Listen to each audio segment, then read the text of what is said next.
Food and സ്പൈസസിലേക്ക് സ്വാഗതം. ഇന്ന് Valentine's സ്പെഷ്യലായിട്ട് സ്ട്രോബെറി ഐസ്ക്രീമായിട്ടാണ് വന്നിരിക്കുന്നത്. അപ്പോൾ വളരെ ടേസ്റ്റി ആയിട്ട് ഉണ്ടാക്കാൻ പറ്റുന്ന നല്ലൊരു ഐസ്ക്രീമാണിത്. വളരെ കുറച്ച് ഇൻഗ്രീഡിയൻസ് മാത്രമേ നമുക്കിതിൽ ആവശ്യമുള്ളൂ.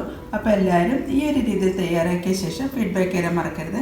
കൂടാതെ നിങ്ങൾ എൻ്റെ ചാനൽ ഇതുവരെ സബ്സ്ക്രൈബ് ചെയ്യാതെയാണ് കാണുന്നതെങ്കിൽ സബ്സ്ക്രൈബ് ചെയ്യാനും ഈ വീഡിയോ ഇഷ്ടപ്പെടുകയാണെങ്കിൽ ലൈക്ക് ചെയ്യാനും കമൻറ്റ് ചെയ്യാനും അതുപോലെ ഫാമിലിക്കും ഫ്രണ്ട്സിനും ഒന്ന് ഷെയർ ചെയ്യാനും മറക്കരുത്.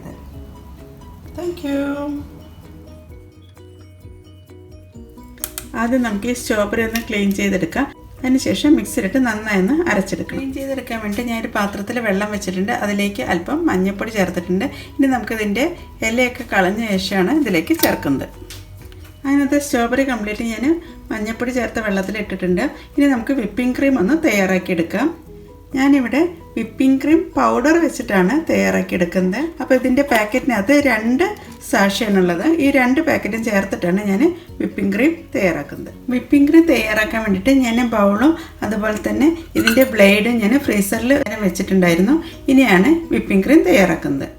അപ്പോൾ നമുക്ക് ബൗളിലേക്ക് ഓരോ പാക്കറ്റായിട്ട് വിപ്പിംഗ് ക്രീം പൗഡറാണ് ഇടുന്നത്. ഞാനിപ്പോൾ 2 പാക്കറ്റ് പൗഡറും യൂസ് ചെയ്തിട്ടാണ് വിപ്പിംഗ് ക്രീം തയ്യാറാക്കുന്നത്. ഇനി ഇതിലേക്ക് 15 മിനിറ്റ് നേരം ഫ്രീസറിൽ വെച്ചിട്ടുള്ള പാലാണിത്. ഇതിപ്പോൾ 1 കപ്പ് പാലാണ് എടുത്തിരിക്കുന്നത്. അതിൽ 1/2 കപ്പാണ് നമ്മളിതിലേക്ക് ചേർക്കുന്നത്. ഇനി നമുക്ക് ഹൈ സ്പീഡിലാണിത് ബ്ലെൻഡ് ചെയ്തെടുക്കേണ്ടത്. ആദ്യം നമുക്കൊരു ലോ സ്പീഡിൽ സ്റ്റാർട്ട് ചെയ്ത ശേഷം ഹൈ സ്പീഡിൽ ഒരു 4 മിനിറ്റ് നേരമാണ് ബ്ലെൻഡ് ചെയ്തെടുക്കേണ്ടത്.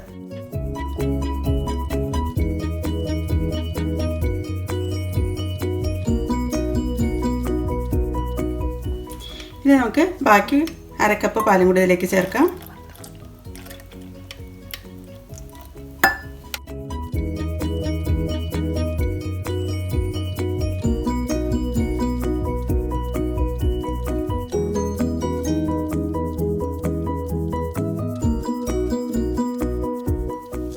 അങ്ങനെ നമ്മുടെ വിപ്പിംഗ് ക്രീമൊക്കെ പെർഫെക്റ്റ് ആയിട്ട് വന്നിട്ടുണ്ട്. ഇനി ഞാനിത് ഫ്രിഡ്ജിലേക്ക് വയ്ക്കുകയാണ്. നമുക്ക് അപ്പോഴേക്കും സ്ട്രോബെറി ഒന്ന് ബ്ലെൻഡ് ചെയ്തെടുക്കാം. ഞാനത് സ്ട്രോബെറി എല്ലാം കട്ട് ചെയ്ത് വെച്ചിട്ടുണ്ട്. ഇനി നമുക്കിത് ബ്ലെൻഡറിലേക്ക് ചേർക്കാം.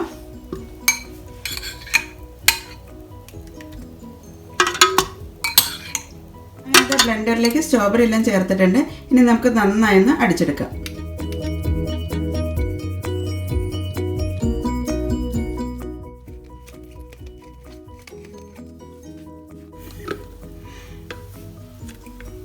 അതിനത് സ്ട്രോബെറി നന്നായി ബ്ലെൻഡായി കിട്ടിയിട്ടുണ്ട്. ഇനി നമുക്കിത് വിപ്പിംഗ് ക്രീമിലേക്ക് ചേർക്കാം. ഞാനിവിടെ സ്ട്രോബെറി ഐസ്ക്രീമിന് വേണ്ടിയിട്ടുള്ള മധുരമായിട്ട് ചേർക്കുന്നത് പഞ്ചസാര പൊടിച്ചതാണ്. അതിന് പകരമായിട്ട് കണ്ടൻസ്ഡ് മിൽക്ക് വേണമെങ്കിൽ ചേർക്കാവുന്നതാണ്. പഞ്ചസാര ഇതുപോലെ ഫൈൻ പൗഡറായിട്ട് തന്നെ പൊടിക്കണം. എങ്കിൽ മാത്രമാണ് നന്നായിട്ട് അതുമായിട്ട് മിക്സായി കിട്ടുള്ളൂ. ഞാനിതിലേക്ക് ഒരു 1/4 കപ്പ് പഞ്ചസാരയാണ് ചേർക്കുന്നത്. ഇത് നന്നായി ഫൈൻ പൗഡറായിട്ട് പൊടിച്ചിട്ടുള്ള പഞ്ചസാരയാണ്. പിന്നെ നമുക്ക് ഇതിലേക്ക് ചേർക്കേണ്ടത് സ്ട്രോബെറി പ്യൂരിയാണ്. അങ്ങനെ നന്നായി ബ്ലെൻഡ് ചെയ്തിട്ടുള്ള സ്ട്രോബെറി പ്യൂരി ഇതിലേക്ക് ചേർക്കുന്നുണ്ട്. ഒട്ടും വെള്ളം ചേർക്കാത്ത പ്യൂരിയാണ് ഇതിലേക്ക് ചേർത്തിരിക്കുന്നത്. പിന്നെ ഇതിലേക്ക് ചേർക്കുന്നത് സ്ട്രോബെറി എസൻസ് ആണ്. ഇത് ഓപ്ഷനിലാണ്, വേണമെങ്കിൽ ചേർത്താൽ മതി. പക്ഷേ ഇത് ചേർത്ത് കഴിയുമ്പോൾ കുറച്ചും കൂടി ഒരു ഫ്ലേവർ കൂടുതലായിട്ട് കിട്ടും. ഒരു 1/2 ടീസ്പൂൺ സ്ട്രോബെറി എസൻസ് ആണ് ഇതിലേക്ക് ചേർക്കുന്നത്. പിന്നെ ഇതിലേക്ക് ചേർക്കുന്നത് ഫുഡ് കളറാണ്. ഇതിവിടെ ഞാനിവിടെ ഇപ്പോൾ റെഡ് ഫുഡ് കളറാണ് ചേർക്കുന്നത്. ഇത് ഓപ്ഷനിലാണ്, വേണമെങ്കിൽ ചേർത്താൽ മതി. കുറച്ചും കൂടി നല്ലൊരു റെഡിഷ് കളർ കിട്ടാൻ വേണ്ടിയിട്ടാണ് ഫുഡ് കളറും കൂടി ചേർക്കുന്നത്. അങ്ങനെ ഫുഡ് കളറും നമുക്കിതിലേക്ക് ചേർക്കാം. ഇനി നമുക്ക് നന്നായി ഒന്നും കൂടി ഒന്ന് ബ്ലെൻഡ് ചെയ്തെടുക്കാം. ആദ്യം നമുക്കിതെല്ലാം ഒന്ന് മിക്സ് ചെയ്തെടുക്കാം. അതിന് ശേഷമാണ് ബ്ലെൻഡ് ചെയ്ത് എടുക്കുന്നത്.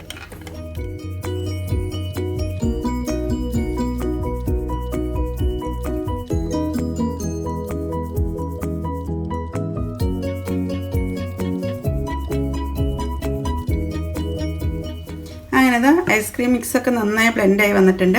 ഇനി നമുക്കിതൊരു ഞാനിപ്പോൾ ഒരു കേക്ക് ടിന്നിലേക്കാണ് ചേർക്കുന്നത്.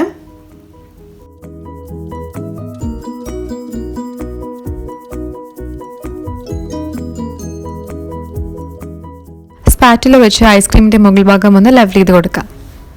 ഐസ്ക്രീം മിക്സ് കംപ്ലീറ്റ് കേക്ക് ടിന്നിലേക്ക് ഞാൻ ചേർത്തിട്ടുണ്ട്. ഇനി ഒരു ക്ലിൻ റാപ്പ് വെച്ച് കവർ ചെയ്ത ശേഷമാണ് ഓവർനൈറ്റ് ഫ്രീസറിൽ വെക്കുന്നത്. ഞാനിത് ക്ലിൻ റാപ്പ് വെച്ചിട്ട് കവർ ചെയ്യുന്നുണ്ട്. ക്രിസ്റ്റൽസ് ഫോം ചെയ്യാതിരിക്കാൻ വേണ്ടിയിട്ടാണ് നമ്മളിങ്ങനെ കവർ ചെയ്ത് വെക്കുന്നത്. അതിനകത്ത് നമ്മൾ ഫ്രീസറിൽ നിന്ന് ഐസ്ക്രീം എടുത്തിട്ടുണ്ട്. നമുക്കിത് സെറ്റായോ എന്നുള്ളത് നോക്കാം.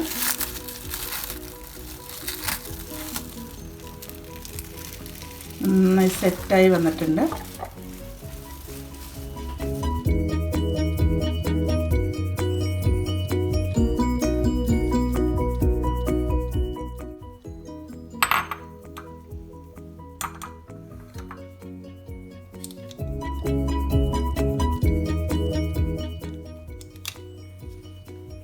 സ്ട്രോബെറി വെച്ചിട്ടൊന്ന് ഡെക്കറേറ്റ് ചെയ്യാം.